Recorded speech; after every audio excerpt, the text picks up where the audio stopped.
¿Qué es un crédito académico?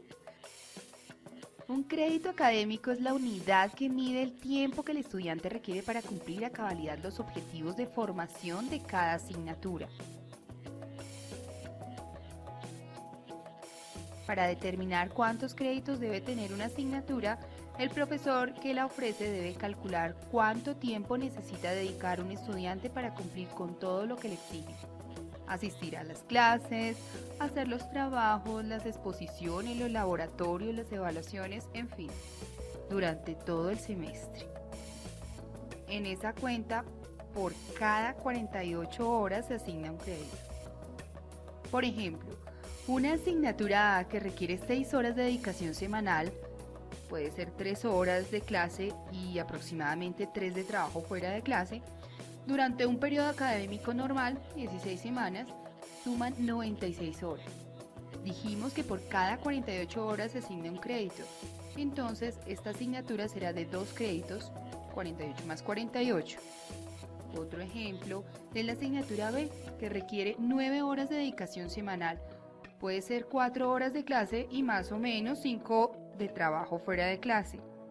Durante un periodo académico de 16 semanas. Suman 144 horas. Dijimos que por cada 48 horas se asigna un crédito, entonces esta asignatura será de 3 créditos, 48 más 48 más 48. ¿A qué equivale un crédito en horas semanales? Cuando una asignatura dura 16 semanas, que es la duración de la mayoría de las asignaturas en la universidad, las horas de trabajo semanal, que implican un crédito, corresponden a dividir las 48 horas entre 16, para un total de 3 horas semanales de trabajo. Eso quiere decir que para saber la dedicación semanal que requiere una asignatura que dura 16 semanas, simplemente se multiplica el número de créditos por 3. De esta forma, si la asignatura A es de 3 créditos, el trabajo semanal será de 9 horas semanales. Si la duración de la asignatura fuera mayor o menor a 16 semanas, por ejemplo 25 semanas, que es lo máximo posible, hacemos lo mismo. Dividimos 48 entre 25, lo que nos da 2 horas semanales de trabajo. Eso quiere decir que para saber la dedicación semanal que requiere una asignatura que dura 25 semanas, simplemente se multiplica el número de créditos por 2. Por lo tanto, la dedicación semanal de una asignatura que tiene 3 créditos y dura 25 semanas sería 6 horas semanales. Fijémonos por último en que la dedicación en horas semanales no es la misma para 2 asignaturas que tienen el mismo número de créditos, si la duración en semanas al semestre es diferente. Sin embargo, reiteramos que la mayoría de asignaturas duran 16 semanas. ¿Cuántos créditos tiene la asignatura de pregrado? La mayoría de asignaturas están entre 3 y 4 créditos, aunque puede ser de más o de menos. Los trabajos de grado van desde 6 hasta máximo 10 créditos dependiendo del programa curricular.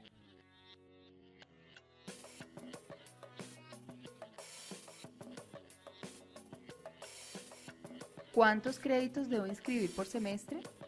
En el CIA se pueden inscribir hasta 20 créditos en el plazo normal, teniendo en cuenta que un crédito equivale a 48 horas y que en un periodo académico que dura 16 semanas, esto equivale a 3 horas semanales.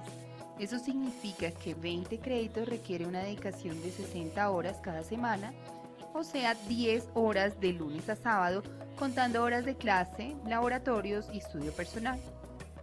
El estudiante debe saber el compromiso académico que tiene con una carga académica de 20 créditos en el semestre.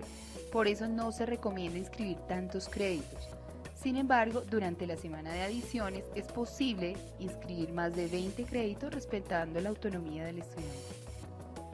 ¿Cuál es el mínimo de créditos que puedo inscribir? El mínimo de créditos a inscribir es 10. El Consejo de Facultad puede aprobar la solicitud justificada del estudiante que necesita inscribir menos de 10 por algún motivo especial. Cuando se inscriben 10 créditos, un estudiante va a necesitar cerca de 30 horas a la semana para dedicarle a su formación profesional. ¿Para qué sirve un sistema de créditos académicos? Esta iniciativa del Gobierno Nacional busca dar mayor flexibilidad e interacción académica en y entre universidades. establecer criterios para la homologación de cursos y definir en todo el país la intensidad de trabajo académico de los estudiantes. Es decir, que trae ventajas para la movilización de estudiantes entre diferentes instituciones de educación del país. De forma similar, facilita los procesos de homologación y de convalidación de asignaturas o de títulos en el exterior, puesto que la mayoría de países del mundo usa los créditos académicos en su educación superior. ¿Existen sistemas de créditos académicos en otros países? Las primeras experiencias con los créditos académicos se dieron en Estados Unidos a finales del siglo XIX en la Universidad de Harvard. Sin embargo, el uso de créditos se ha expandido en el resto del mundo, de modo que muchas instituciones de educación superior empezaron a adoptarlos. En Estados Unidos, aunque no existen criterios formales, un crédito en pregrado equivale aproximadamente a 48 horas de trabajo por parte del estudiante y el semestre es de 16 semanas. En la Comunidad Europea, dentro del programa Erasmus, existe el sistema ECTS, o Sistema Europeo de Transferencia y Acumulación de Créditos, que define que un crédito representa entre 25 y 30 horas de trabajo total del estudiante y un año representa 60 créditos.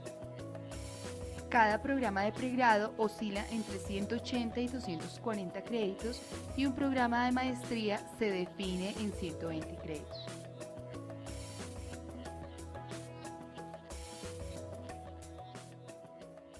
Si es docente tutor, una vez ha ingresado al portal con el usuario y contraseña de la cuenta institucional y ha seleccionado la pestaña correspondiente al rol de docente, se muestra el servicio Mis Tutorías, dentro del módulo Apoyo a la docencia, como se puede ver en la siguiente imagen.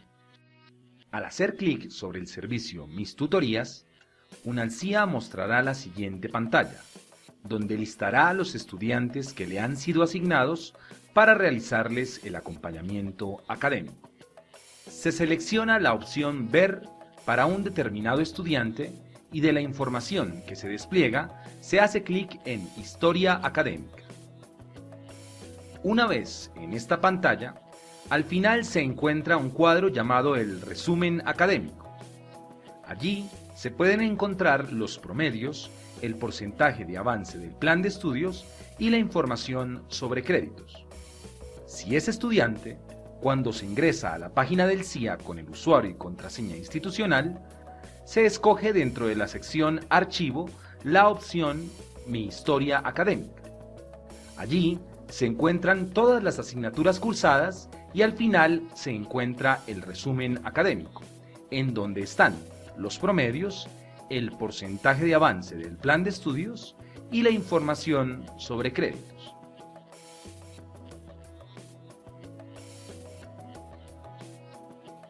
Porcentaje de avance. En el inicio del resumen académico aparecen los promedios del estudiante. También se encuentran unas gráficas que muestran el avance que ha logrado el estudiante. Más abajo se encuentra la información sobre los créditos. Allí encontramos el campo Aprobados, que muestra todos los créditos que un estudiante ha cursado y aprobado.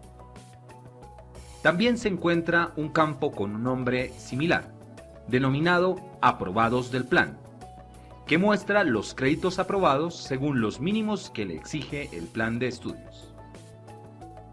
Existe una sección que explica más a fondo la diferencia entre los dos conceptos que se encuentran en el menú principal. Por ahora, tendremos presente que es el campo de Aprobados del plan el que vamos a tener en cuenta para calcular el porcentaje de avance. Veamos.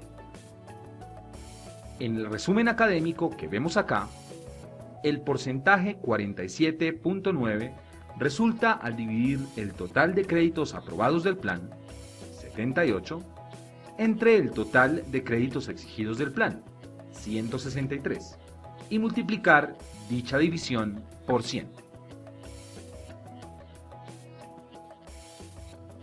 Créditos exigidos. Los créditos exigidos se pueden discriminar en tres tipos: los exigidos del plan de estudios, los exigidos de nivelación y los exigidos del estudiante que son el resultado de sumar los dos primeros. Veamos en qué consiste cada uno. Exigidos del plan de estudios. Son los créditos establecidos por cada programa curricular. Están definidos en los acuerdos del Consejo Académico para cada plan de estudios. Este número es fijo para todos los estudiantes del mismo plan. Los exigidos del plan de estudios son igual a la suma de los créditos de las asignaturas obligatorias más la suma de los créditos exigidos en asignaturas optativas en cada agrupación del componente de fundamentación y del componente profesional o disciplinar, más los créditos exigidos del componente de libre elección. Créditos exigidos de nivelación e idioma. Se encuentran en la columna llamada Nivel. Corresponden a los créditos de las asignaturas de nivelación e idioma extranjero que deben cruzar cada estudiante de acuerdo con sus resultados en el examen correspondiente.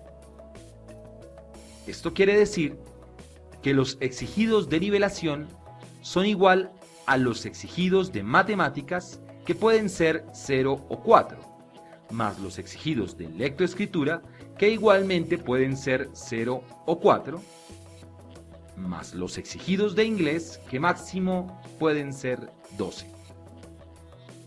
De acuerdo con lo anterior, el máximo valor que se puede encontrar en la fila exigidos en la columna de nivel es de 20 créditos, correspondientes a 12 de idioma, 4 de matemáticas básicas y 4 de lectoescritura.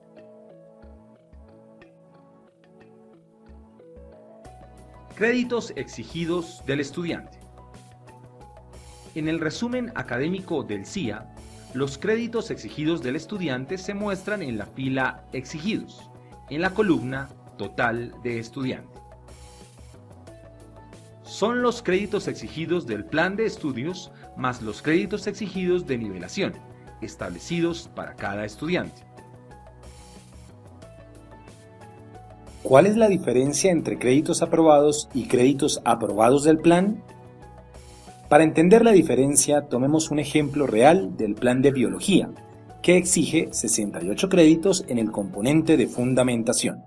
Este estudiante tiene 67 créditos aprobados, mientras que en créditos aprobados del plan tiene 66. ¿A qué se debe esta diferencia? La diferencia básicamente se presenta porque existen asignaturas que son obligatorias, mientras otras son optativas. Por ejemplo, al revisar el plan de estudios encontramos una agrupación que se llama optativas de fundamentación, que exige como mínimo cursar 8 créditos entre una oferta amplia de asignaturas. Un estudiante bien podría ver álgebra lineal, 4 créditos, y estadística descriptiva y multivariada, 4 créditos, y con eso cumpliría con los 8 créditos exigidos de la agrupación. O podría ver análisis y modelación de sistemas biológicos, 3 créditos, etología, 3 créditos, y probabilidad y estadística fundamental de 3 créditos, que sumarían 9 créditos. De esa forma, el estudiante vería un crédito más respecto a lo exigido en la agrupación, lo cual explica la diferencia entre créditos aprobados, en donde se muestra el crédito extra, y créditos aprobados del plan, en donde solo se contabilizan el mínimo de créditos exigidos que el estudiante aprobó en cada agrupación. Continuando con la información del resumen académico, revisemos ahora la forma en que el sistema toma ese crédito de más que aprobó el estudiante en la agrupación optativas de fundamentación. Vemos que en aprobados del plan tiene 66 créditos, mientras que en aprobados tiene 67 créditos. Este crédito adicional se muestra más abajo en la fila de créditos excedentes, en la casilla Fundamentación, y se contabiliza como crédito de libre elección. Por esta razón, en la columna del componente de libre elección, en la fila Créditos aprobados, tiene 7 créditos, pero en aprobados del plan tiene 8 créditos. Es decir, que el estudiante en este momento, aunque no se muestra aquí, ha visto 2 asignaturas de libre elección, una de 4 créditos y otra de 3 créditos, a lo cual se le suma el crédito que viene excediendo de las optativas que cursó en la componente de fundamentación. Puede pasar de forma similar con los créditos excedentes desde el componente disciplinar hacia el componente de libre elección. Créditos pendientes. Los créditos pendientes pueden ser con respecto al plan de estudios o con respecto a un estudiante en particular. Veamos. Créditos pendientes del plan. Son los créditos exigidos del plan menos los ya aprobados del plan. En este ejemplo, serían 163 menos 78 para un total de 85 créditos pendientes del plan. Créditos pendientes del estudiante. Son la diferencia entre los créditos exigidos del estudiante menos los aprobados del plan, menos los aprobados de nivelación. En este ejemplo, serían 179 créditos menos 78 créditos menos 10 créditos aprobados en nivelación, para un total de 91 créditos pendientes del estudiante. Es importante tener en cuenta que las 2 asignaturas de nivelación, matemáticas básicas y lectoescritura, tienen como requisito cursarse y una vez calificadas no podrán ser repetidas independientemente de la calificación final obtenida. Son una oportunidad que la universidad le ofrece a los estudiantes por una sola vez. Por tal razón, a un estudiante que cursó, por ejemplo, matemáticas básicas, ya no le aparecen los 4 créditos como pendientes, aunque la haya reprobado, pero sí le cuentan como créditos inscritos, porque ya los inscribió y se le descuentan del cupo de créditos, dado que la asignatura ya fue calificada. Créditos inscritos. Corresponden a todos los créditos que el estudiante ha inscrito, incluyendo los que ha cancelado con pérdida de créditos desde el primer periodo académico hasta el último periodo finalizado.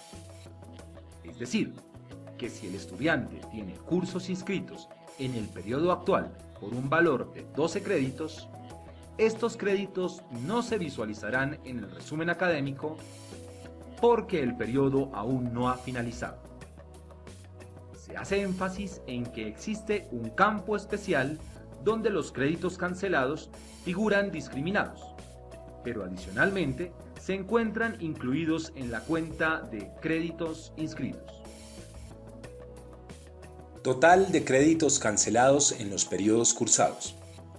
Los estudiantes pueden cancelar asignaturas sin autorización del Consejo de Facultad hasta el 50% del periodo académico, es decir, hasta terminar la 8ª semana, pero pasado este momento siempre se requiere autorización del Consejo. Antes del 50% del periodo, dependiendo el momento en el que se hace la cancelación, los créditos se reintegran al cupo y en otros casos el estudiante los pierde. Veamos cada escenario.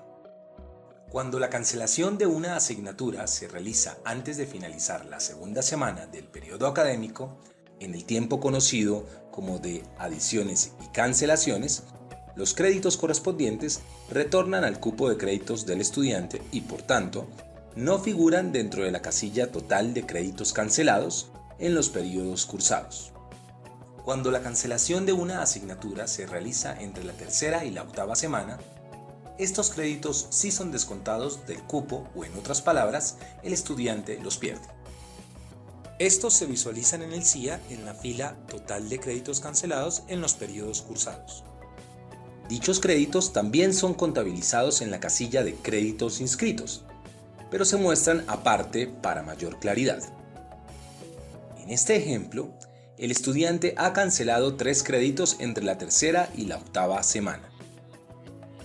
Por último, cuando un estudiante quiere realizar una cancelación después del 50% del periodo por una causa justificada y esta es aprobada por el Consejo de Facultad, los créditos se retornan al cupo del estudiante y por esta razón no figuran en la casilla total de créditos cancelados en los periodos cursados. Créditos excedentes. Son aquellos que sobrepasan los mínimos exigidos por el plan de estudios para los componentes de fundamentación o para el componente disciplinar profesional y que son reconocidos como créditos en la componente de libre elección. Los créditos excedentes se calculan tomando los aprobados de cada componente y restando los aprobados del plan. Para entender mejor cómo funcionan los créditos excedentes, recomendamos consultar la parte en que se explica cuál es la diferencia entre créditos aprobados y créditos aprobados del plan. Cupo adicional de créditos. Son los créditos que el estudiante obtiene gradualmente, sumando 2 créditos por cada crédito de una asignatura aprobada. El máximo de créditos adicionales que se pueden acumular corresponden a la mitad de los créditos exigidos del plan y hasta máximo 80 créditos. En la práctica, eso significa que si un estudiante de primer semestre tiene inscritos 20 créditos y aprueba la totalidad de lo que inscribió, tendrá 40 créditos adicionales. Respecto al máximo del cupo adicional, para un plan como Gestión Cultural y Comunicativa de la sede Manizales, que exige 143 créditos, el cupo adicional máximo será de 72 créditos. Por otro lado, para el plan de Zootecnia de Palmira, con 178 créditos, y para el plan de Medicina Veterinaria de Bogotá, que tiene 209 créditos, los estudiantes tendrán como máximo 80 créditos adicionales. Pues aunque son planes que tienen un total de créditos exigidos diferente, el máximo establecido para el cupo adicional es de 80 créditos para ambos planes. Es necesario tener en cuenta que si el número de créditos exigidos en el plan es impar, se aproxima al número siguiente. Por ejemplo, el plan de estudios literarios de la sede Bogotá exige 119 créditos. En este ejemplo, tenemos una estudiante que ya logró el cupo adicional máximo al culminar su tercer periodo académico. Es decir, que el cupo máximo resulta de dividir 119 entre 2 para un total de 59.5 créditos, que se aproxima a 60 créditos. Ahora, ¿para qué sirven estos créditos? Pues bien, estos créditos pueden asemejarse a un colchón con el que un estudiante cuenta en caso de perder asignaturas o cuando quiere realizar doble titulación.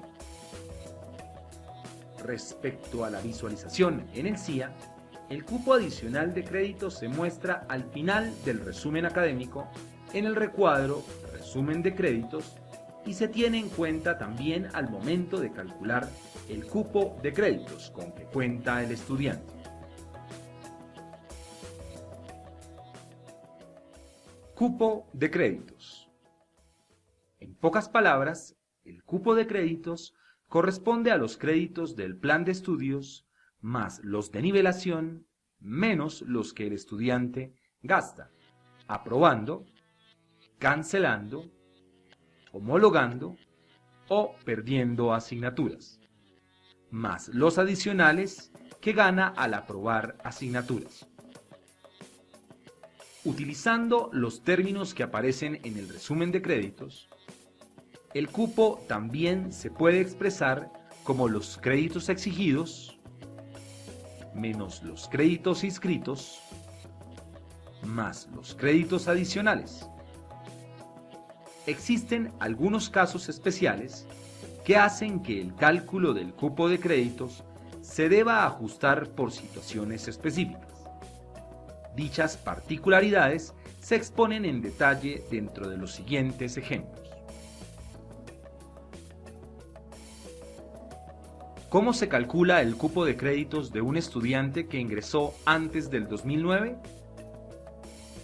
El cálculo del cupo de créditos de estudiantes que ingresaron antes del 2009 se realiza según el artículo 2 del Acuerdo 014 del 2008 del Consejo Académico, en donde se adopta el plan de transición al Acuerdo 008 del 2008 del Consejo Superior. ¿Cómo se calcula el cupo de créditos de un estudiante que ingresó a partir de 2009 sin niveles de inglés aprobados por suficiencia? Para comenzar, vamos a ver un caso en el que un estudiante X no ha aprobado créditos de idioma por suficiencia, en donde el cálculo sería el siguiente. Los exigidos del estudiante son 179. Quiere decir los del plan más los de nivelación e idioma. A esto se le restan los inscritos, que son 91, y por último se le suman los adicionales, que son 80, del máximo. Esto nos da un total de 168. Fíjense que estamos tomando los créditos correspondientes a la columna del CIA denominada Total Estudiante. Es importante recordar que en el cálculo de cupo de créditos solo requerimos tomar los tres campos mencionados, es decir, créditos exigidos, créditos inscritos y créditos adicionales de la columna Total Estudiante, pues valores de créditos cancelados y excedentes ya están incluidos en los tres anteriores. ¿Cómo se calcula el cupo de créditos de un estudiante que ingresó a partir de 2009 y tiene niveles de idioma aprobados por suficiencia? Este otro ejemplo de cálculo de cupo de créditos muestra un caso donde el estudiante tiene créditos de idioma aprobados por suficiencia, no cursados, aquellos que según el examen de clasificación en inglés no necesita cursar. En el CIA se reconocen porque se presentan con la letra F, tal como se explica al activar el signo de interrogación que aparece en el extremo superior derecho en cada periodo de la historia académica de cualquier estudiante. En este ejemplo, un estudiante de ciencia política tiene 6 créditos de idioma aprobados por suficiencia, correspondientes a los niveles 1 y 2. Cuando calculamos el cupo de créditos normal, tomamos los créditos exigidos menos inscritos más adicionales. En este caso, las cuentas serían 138 menos 45 más 63 para un total de 156, lo que no corresponde con el cupo de créditos que aparece en el resumen académico del CIA. Esta situación se presenta ya que en la fila de aprobados, los 6 créditos en la columna nivel corresponden a los 2 niveles que el estudiante superó en el examen de clasificación, y en inscritos se tienen 0 créditos debido a que el estudiante no tuvo que cursar estos 6 créditos, correspondientes a los 2 niveles en la universidad. Teniendo en cuenta esto, tomamos el resultado del cupo de créditos normal y se le resta el número de créditos de idioma aprobados por suficiencia. De esta forma, a los 156 que obtuvimos inicialmente, le restamos 6 créditos para un total de 150 créditos, lo que sí coincide con la información desplegada en el resumen académico. Cupo de créditos menos créditos pendientes. Esta casilla muestra la diferencia entre el cupo de créditos respecto a los créditos pendientes del estudiante. Cuando esta diferencia es menor a 0, el estudiante queda bloqueado por no disponer de un cupo de créditos suficiente. Si al completar sus estudios el estudiante todavía tiene créditos en esta casilla, significa que le sobraron y los puede cambiar por puntos para obtener un descuento en la matrícula de un posgrado en la universidad. La información sobre este beneficio está contenida en el Estatuto Estudiantil, Acuerdo 008 de 2008 del CESU, artículo 58, literal D. En el ejemplo que vemos acá, el estudiante tiene 77 créditos en la casilla Cupo de créditos menos créditos pendientes, resultado de tomar 168 y restarle 91. Si el estudiante, en lo que le resta de la carrera, no perdiera ninguna asignatura y aprobara exactamente los 91 créditos que tiene pendientes, seguiría con 77 créditos sobrantes y podría utilizarlos para el descuento en la matrícula de posgrado, como ya se mencionó anteriormente. Este campo también se tiene en cuenta a la hora de estudiar una solicitud de doble titulación, ya que ahí se verifica si el estudiante dispone del cupo de créditos necesario para cursar las asignaturas que le hagan falta en el segundo plano.